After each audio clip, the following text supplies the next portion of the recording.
Hello friends. आज मैं ये वीडियो उन लोगों के लिए बना रहा हूँ जो लोग बहुत ज़्यादा परेशान हैं और ऐसा वो कहते हैं कि हम हर एक एग्ज़ाम्स में फ़ेल क्यों हो जाते हैं। तो उसके बहुत सारे रीज़न्स हैं जिसमें मैं आज उनको बताऊंगा कि क्या क्या गलतियां उन्होंने की हैं जिसकी वजह से उनके रिजल्ट्स अच्छे नहीं आते, चाहे वो एसएससी एग्ज़ाम्स की बात हो या फिर वो बैंक एग्ज़ाम्स की बात हो। दोनों एग्ज़ाम्स की यहाँ पर मैं बात कर रहा हूँ कि बहुत सारे लोग ये पेपर को फिल करते हैं, प्रिपरेशन भी करते हैं, उसके बाद में उनका रिजल्ट अच्छा नहीं आता। फिर वो ये सोचते हैं कि हमने गलतियाँ कहाँ पर की और हमें अपनी गलतियाँ पता नहीं होती। ओके, तो दोस्तों मैं आपको एक चीज़ बताना चाहूँगा कि एक किसी भी एग्ज़ाम को क्वालिफाई करने की एक प्रॉपर स्ट्रेटजी अगर आप बनाते हैं तो वहाँ पर आपके लिए कुछ set of instructions, set of rules follow करने होते हैं, जिसको मैंने यहाँ पर वाई वन यहाँ पर डिस्कस किया है। तो अगर मैं बात करूं, सबसे पहले आपको एक्सेप्ट करना होगा कि सत्य क्या है। अब ये बात अपने आप में समझनी होगी। कुछ लोग कहते हैं कि कट ऑफ बहुत ज़्यादा आगे हो गई या कट ऑफ जो थी वो 13 नंबर हो गई, इस वजह से हम वहाँ पर फेल हो गए। तो मैं आपको यही कहना चाहूँगा, अगर 1 लाख लोग फॉर्म फिल करते हैं तो आप ये मान के चलिए कि मुझे इतनी अच्छी मेहनत करनी है कि एग्जामिनर कोई भी कट ऑफ सेट करता है उसमें मेरा नाम आएगा। क्योंकि ये जो 13 नंबर की कट ऑफ अगर कोई स्टूडेंट इसको क्रैक करता है तो वो इस आप वाली जनता में से ही होता है। जो 1 लाख की भीड़ है इसमें से ही कोई एक ऐसा स्टूडेंट्स होगा जो इस कट ऑफ को क्लियर करेगा। लेकिन उस स्टूडेंट से अगर आपकी कंपैरिजन कराई जाए तो उस स्टूडेंट ने आपसे ज़्यादा मेहनत की होगी। और पहली चीज़, अगर आप गवर्नमेंट एग्जामिनेशन के लिए अप्लाई कर रहे हैं तो ये चीज़ बिल्कुल माइंड से निकाल दें कि जनरल की कट ऑफ, ओबीसी की कट ऑफ या फिर एससी एसटी की कट ऑफ। अगर आप जनरल कैंडिडेट हैं तो आपको टारगेट करना चाहिए कि मुझे जितने भी जनरल एस्पायरेंट्स हैं उनसे मेरी कंपटीशन रहेगी। आप कभी भी ये मत देखना कि मेरे 15 नंबर आए और ओबीसी या एससी या एसटी वाले के 8 नंबर आए और उसका सिलेक्शन हो जाता है, आपका नहीं होता। आप केवल केवल इस चीज़ पर फोकस करो कि जनरल के अकॉर्डिंग मुझे अपनी प्रिपरेशन करनी है और मुझे अपना 100% बेस्ट देना है। ओके, तो 2 से 3 चीज़ें ऐसी हैं जिसको आपको अंदर से अपने निकालना होगा। पहली चीज़ कि जो लोग कट ऑफ के बारे में सोचते हैं कि यार कट ऑफ ज़्यादा हो गई, इस वजह से मेरा पेपर क्वालिफाई नहीं हुआ, और ये कट ऑफ हमेशा जनरल वालों की तो ऊपर जाती है। देखो, जनरल वालों में सिलेक्शंस तो होते हैं ना। मैं आपको बताऊं कि जो लोगों के सिलेक्शंस होते हैं वो लोग भी आप लोगों में से ही जाते हैं। तो आपका सिलेक्शन भी हो सकता है। अगर आप इस सर्किल के अंदर आना चाहते हैं तो आपको उस एस्पायरेंट्स के इक्विवेलेंट मेहनत करनी होगी, तभी आप इस जॉब वाले सर्किल के अंदर आ पाएंगे। ओके, तो सबसे पहले इस ट्रुथ को एक्सेप्ट करो कि मैंने मेहनत कम की, इस वजह से मेरे मार्क्स कम आए। कोई कट ऑफ का इशू या कोई कट ऑफ का एक्सक्यूज कभी भी लाइफ में नहीं आपको लेना चाहिए। दूसरी चीज दोस्तों, कुछ लोग फेल इसलिए होते हैं क्योंकि लैक ऑफ प्रैक्टिस की वजह से। मैं आपको बिल्कुल रियलिटी बताना चाहूँगा कि लोग फॉर्म फिल कर देते हैं और दिन गुजरते जाते हैं और वो वही सिलेबस, वही टॉपिक करते रहते हैं, लेकिन जो उनको करना चाहिए, जो प्रैक्टिस एग्जैक्टली उनको करनी चाहिए, उस पर वो लोग फोकस नहीं कर पाते। तो आज इस वीडियो में मैं आपको कुछ ऐसी चीज़ें बताना चाहूँगा जिससे आपका कुछ भला हो सके। ओके, क्योंकि अगर आप प्रैक्टिस करेंगे तब डेफिनेटली आप एग्ज़ाम की रेस में आगे आएंगे, और रेस में आगे आने के लिए हमें बहुत सारी नई नई चीज़ें सीखनी भी होंगी। तो आप इस चीज़ को एक्सेप्ट करिए कि लैक ऑफ प्रैक्टिस की वजह से आपका एग्ज़ाम क्वालिफाई नहीं हुआ, और नेक्स्ट बार जब भी आप कोई फॉर्म फिल करेंगे तो ये जो लैक ऑफ प्रैक्टिस वाला फैक्टर है इसको आप ख़त्म कर देंगे और आप इतनी सफिशियंट प्रैक्टिस करके जाएंगे कि आपका एग्ज़ाम जो है वो दोस्तों क्वालिफाई हो जाएगा। मैक्सिमम लोगों का एग्ज़ाम लैक ऑफ प्रैक्टिस की वजह से क्वालिफाई नहीं होता है। दूसरी चीज एक होती है इम्प्रॉपर स्ट्रेटजी। मतलब कि किसी भी एग्जामिनेशन के लिए अगर हम एक स्ट्रेटजी बनाकर चलते हैं तब वहां पर कुछ प्रोस एंड कॉन्स होते हैं कि हमारी स्ट्रेटजी में कमी कहां पर रह गई। तो सबसे पहले आप कोई भी पेपर दे के आते हैं तो आप देख के आइए कि वहां पर मैंने कितने टोटल अटेम्प्ट्स किए हैं। फिर आपका जब फाइनल रिजल्ट आता है तब आप कंपेयर करिए कि मैंने रीजनिंग में 25 क्वेश्चन बनाए थे लेकिन मुझे मार्क्स जो हैं वो 10 मिले हैं। इसका मतलब जो आपने स्ट्रेटजी बनाकर स्टडी की थी उस स्ट्रेटजी में कहीं कमी थी, तभी तो आपके मार्क्स कम आए। तो यही चीज मैं आपको यहाँ पर बताना चाहूंगा कि अपनी स्ट्रेटजी को कैसे बनाया जाए, क्योंकि इम्प्रॉपर स्ट्रेटजी जब रहती है, अनुचित स्ट्रेटजी जब आपकी रहेगी, तब भी आप एग्जाम्स में स्कोर थोड़ा बहुत आपका जो कम होता है। ठीक है, तो इस चीज को आपको ओवरकम करना है। तीसरी चीज दोस्तों, किसी भी पार्टिकुलर सब्जेक्ट पर बहुत ज्यादा फोकस करना, ये भी एक इम्प्रॉपर स्ट्रेटजी के अंदर आता है। कैसे, उसको मैं आपको बताता हूं। सपोज करिए कि आप रीजनिंग में बहुत अच्छे हैं। यहां पर केवल मैं 3 कॉमन सब्जेक्ट्स की बात करूंगा, रीजनिंग, क्वांट और सर्वे सर्वा इंग्लिश। किसी को आती नहीं, आती है तो बहुत ज्यादा आती है, आती है तो बिल्कुल नहीं आती। ठीक है, अब देखो, कोई बंदा रीजनिंग में बहुत अच्छा है तो वो रीजनिंग में बहुत प्रैक्टिस करता रहेगा, पूरे दिन रीजनिंग में अच्छे अच्छे क्वेश्चंस बनाता रहेगा। कोई क्वांट में बहुत अच्छा है तो वो क्वांट की प्रैक्टिस बहुत अच्छी करता रहेगा। लेकिन कोई इंग्लिश में बहुत बेकार है, बहुत पुअर है, तो वो कभी भी इंग्लिश में प्रैक्टिस केवल 2 बार की करता है। मतलब मैंने यही कहूंगा कि अगर हम किसी एक पार्टिकुलर सब्जेक्ट के ऊपर बहुत ज्यादा फोकस करते हैं तो उसमें हमें महारत हासिल हो जाती है। कैसे, कि आपकी रीजनिंग बहुत वीक है, आप रीजनिंग को पूरे दिन लेके बैठे रहो, पूरे वीक रीजनिंग बनाते रहो, तो डेफिनेटली आपकी रीजनिंग अच्छी हो जाएगी, लेकिन आपका क्वांट और इंग्लिश इंप्रूव नहीं होगा। इसलिए मैं कहना यही चाहूंगा कि आपका जो सब्जेक्ट वीक है तो आप उसको उतना टाइम दें कि वो आपका एवरेज हो जाए। ठीक है, पहले आपको उसको एवरेज करना है, फिर उसमें देखो, मैं आपको बताऊं कि कोई भी बैंकिंग के एग्जामिनेशन या फिर एसएससी के एग्जामिनेशन हो, आजकल डायनामिक हो गए हैं। डायनामिक दोस्तों इस सेंस में मैं कहना चाहूंगा कि वो एग्जाम्स आजकल उन लोगों के क्वालिफाई बहुत जल्दी हो जाते हैं जो लोग 3 से 5 महीने की प्रिपरेशन करते हैं और उस एग्जाम्स को क्रैक कर देते हैं। उसका रीजन ये है कि उनके अंदर बहुत ज़्यादा एंथुजियाज्म भरा होता है और वो एग्जाम्स को एक प्रॉपर स्ट्रेटजी बनाकर सॉल्व करते हैं और उनसे ये सब चीज़ें हो जाती है। लेकिन कुछ लोग चीज़ों को सोचते हैं कि यार इस साल नहीं हुआ तो अगली साल हो जाएगा, अगर अगली साल नहीं हुआ तो उससे अगली साल हो जाएगा। अभी तो मैं 25 साल का ही हुआ हूँ, एग्जामिनेशन की फाइनल डेट तो 30 साल तक मैं फिल कर सकता हूं। लेकिन दोस्तों ये सबसे गलत स्ट्रेटजी, अगर आप इसको फॉलो करते हैं तो ये बिल्कुल गलत है, इसको पहले बार सोचना भी नहीं है। दूसरी चीज, अगर आप इंग्लिश में वीक हैं, आपसे इंग्लिश की कट ऑफ क्लियर नहीं होती, क्वालिफाई नहीं कर पाते हैं, तो आप इंग्लिश में इतना टाइम दें कि आप यहां पर एवरेज हो जाएं। इसके साथ में ही दोस्तों अपने क्वांट के और रीजनिंग के टॉपिक को आप साथ में पैरेलली कवर करते रहें। ऐसा ना हो कि आप पूरे सप्ताह इंग्लिश ही पढ़ते रहें और रीजनिंग और क्वांट दोनों भूल जाएं। लेकिन अगर आप वीक है इंग्लिश में तो आपको इसमें तो टाइम देना होगा। तो ये चीजें हैं फोकसिंग ऑन पार्टिकुलर सब्जेक्ट, ये भी कहीं ना कहीं हमें पीछे ले जा रही हैं, तो हमें इनके ऊपर भी कुछ सोचना चाहिए। अब दूसरी चीज कि हमें इन सब चीजों को ओवरकम कैसे करना है, इसके लिए दोस्तों कुछ सेट ऑफ फैक्टर्स हैं जो आपको फॉलो करने होंगे। अगर आप इन चीजों को फॉलो करेंगे तो मैं गारंटी ले सकता हूं कि आप जो भी एग्जाम फिल करेंगे उस एग्जाम में आपको सक्सेस मिलेगी।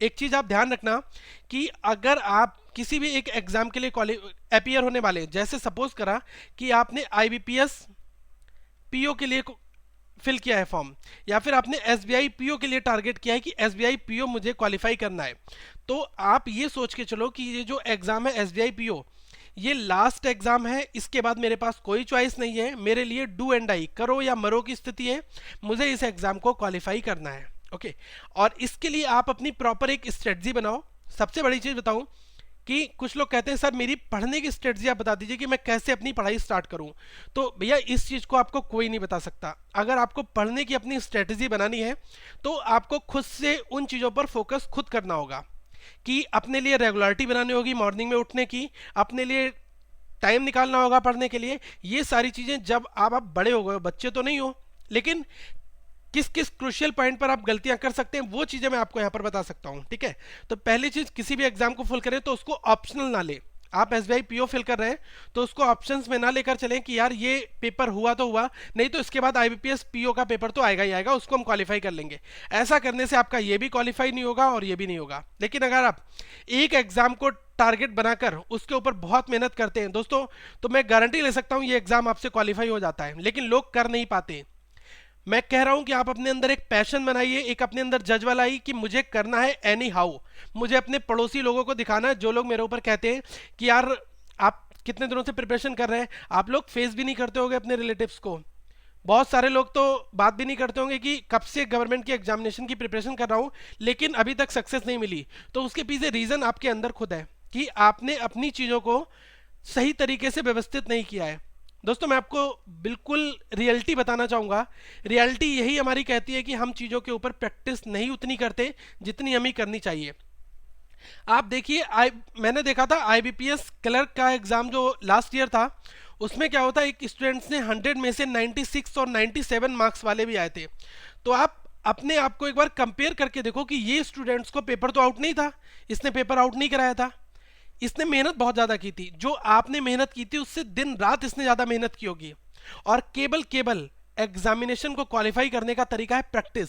अगर आप पीओ की प्रैक्टिस कर रहे हैं तो इसका मतलब आप प्रैक्टिस ऑफिसर बनने जा रहे हैं। अभी आप प्रोविजनरी ऑफिसर का सपना मत देखो, जितनी प्रैक्टिस आपने कर ली उतने अच्छे आपके मार्क्स आएंगे और जल्दी आपका सिलेक्शन होगा। इन चीजों को ओवरकम कैसे करना है, देखो ओवरकम करने के लिए मैं आपको कुछ 5 चीजें ही बताऊंगा, ज्यादा नहीं। अगर आप इन 5 चीजों को दोस्तों फॉलो करते हैं तो आप लाइफ में यही कहोगे कि यार ये 5 चीजें मैंने फोकस में लाई, मैंने इन पर काम किया और मेरा भला हो गया। ठीक है, सबसे पहली चीज प्रैक्टिस में लाओ कि मुझे डेली न्यूज़पेपर पढ़ना है। आप लोग देखिए कि इंग्लिश का सेक्शन हर एक एग्जाम्स में होता है, तो मोस्ट प्रोबेबली मैंने 2 न्यूज़पेपर आपको बताए, एक तो द हिंदू, कि आप द हिंदू के ऊपर खूब मेहनत करें, या फिर आप द इंडियन एक्सप्रेस को पढ़ें। ये दोनों जो न्यूज़पेपर हैं ये आपको इंटरनेट पर मिल जाएंगे, आप इनकी पीडीएफ फाइल भी देख सकते हैं और इनके एंड्रॉयड एप्लीकेशंस भी हैं जिसको आप मोबाइल में डालकर भी देख सकते हैं। अब कुछ लोगों के पास मोबाइल और इंटरनेट की कमी रहती है तो वो अपने दोस्तों के साथ शेयर कर लें, सुबह से शाम तक जो भी न्यूज़ आती है उसको पेपर में नोट डाउन करें, शेयरिंग करके पढ़ाई करें। तो अगर आप डेली न्यूज़पेपर फॉलो करते हैं तो आपका रूटीन बहुत ज़बरदस्त होगा और दोस्तों आपके अंदर 1 महीने के अंदर चेंजेस आने स्टार्ट हो जाएंगे। ये मेरी पहला पॉइंट आपके लिए है, इसको फॉलो करें। दूसरी चीज सबसे इंपॉर्टेंट रहता है वोकैब। देखो न्यूज़पेपर को आप पढ़ रहे हैं तो उसके अंदर जो भी वर्ड्स आते हैं वो सब आपस में इंटरलिंक होते हैं, तो उस वोकैब को भी आप पढ़ते रहें। तो वोकैब के सिनोनिम एंटोनिम्स पढ़ें, उसका मतलब सीखें, आपको 2 नई चीजें वहां पर सीखने को मिलेंगी। उसके बाद जो आपका वीक पॉइंट है उस पर मैक्सिमम फोकस कर लो। सपोज करो कि आपसे इंग्लिश की कट ऑफ क्वालिफाई नहीं होती, इंग्लिश के पीछे हाथ धो के पड़ जाओ कि ये कट ऑफ क्वालिफाई क्यों नहीं होती, क्या रीजन है, पेपर में मुझसे गलतियां कहां पर हो रही हैं। अब देखो इंग्लिश की कट ऑफ क्वालिफाई ना होने के पीछे 3 चीजें हैं।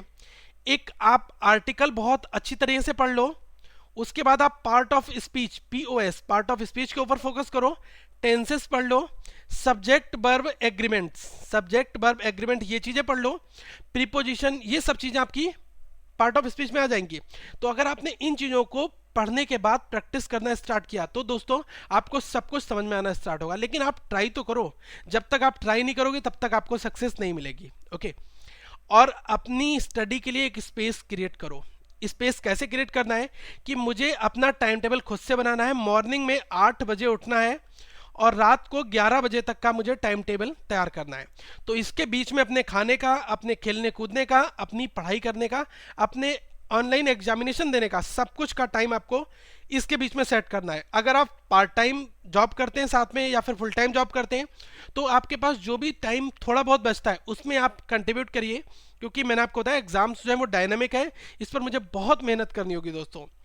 और केवल एक ही सक्सेस का लास्ट पॉइंट बचता है, ये आपका तीसरा पॉइंट है, मैक्सिमम प्रैक्टिस करना है उस टॉपिक पर जिसमें आप कमजोर हैं और अपना टाइम टेबल खुद से डिसाइड करें।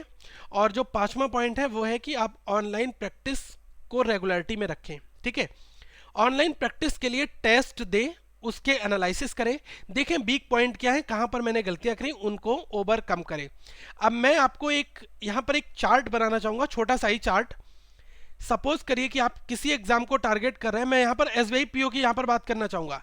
एसबीआई पीओ आपका एग्जाम जो है मोस्ट प्रोबेबली जून 2017 में आएगा। ठीक है, तो अभी आपका क्या चल रहा है, नवंबर फिनिश होने वाला है, दिसंबर, जनवरी, फरवरी, मार्च और अप्रैल, इसके बाद आपका एक मंथ बचता है मई का, और जून में तो आपका एग्जाम ही होता है, मई और जून में। ठीक है, आपके पास अभी मंथ कितने, 1 2 3 4 5 महीने आपके पास में हैं। ठीक है, अब मैं आपको भी बता रहा हूं कि 5 महीनों को, 5 मंथ्स जो है वो आपको यूटिलाइज कैसे करना है। देखो इन 5 महीनों को आप ब्रेक कर दो 3 and 2 में।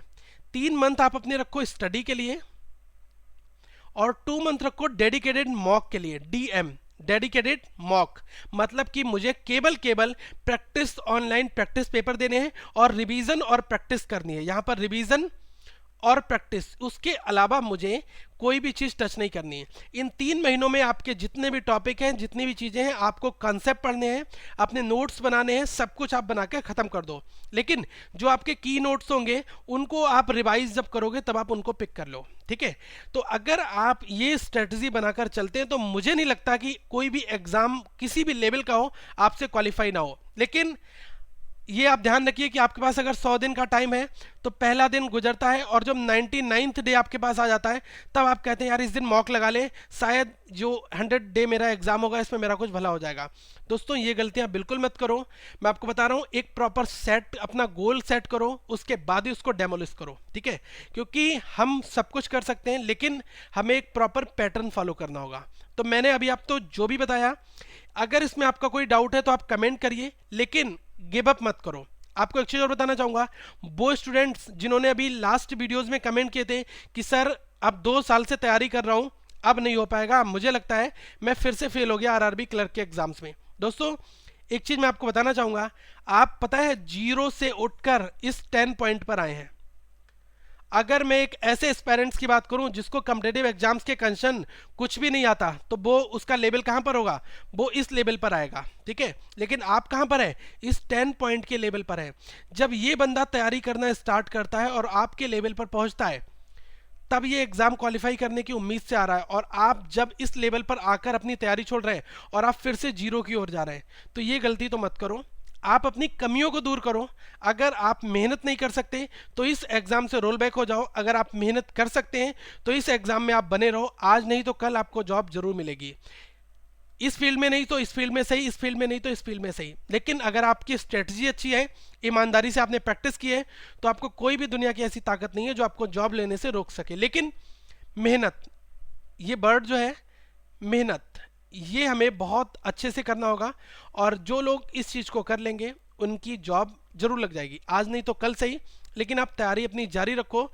और दोस्तों all the best for your next exams. I hope कि आप बहुत अच्छा वहाँ पर करेंगे और इस स्ट्रेटजी को फॉलो करें ताकि आपको कोई भी प्रॉब्लम ना आए।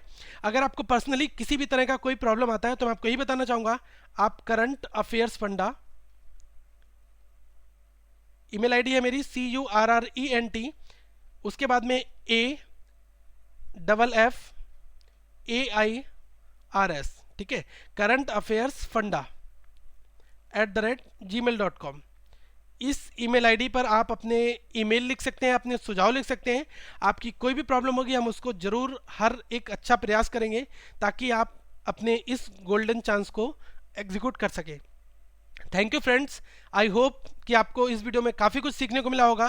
तो आप इस चैनल को सब्सक्राइब भी कर लें और यहाँ पर जो वीडियोस दिए हैं उनको देखें, आपको कुछ ना कुछ सीखने को जरूर मिलेगा।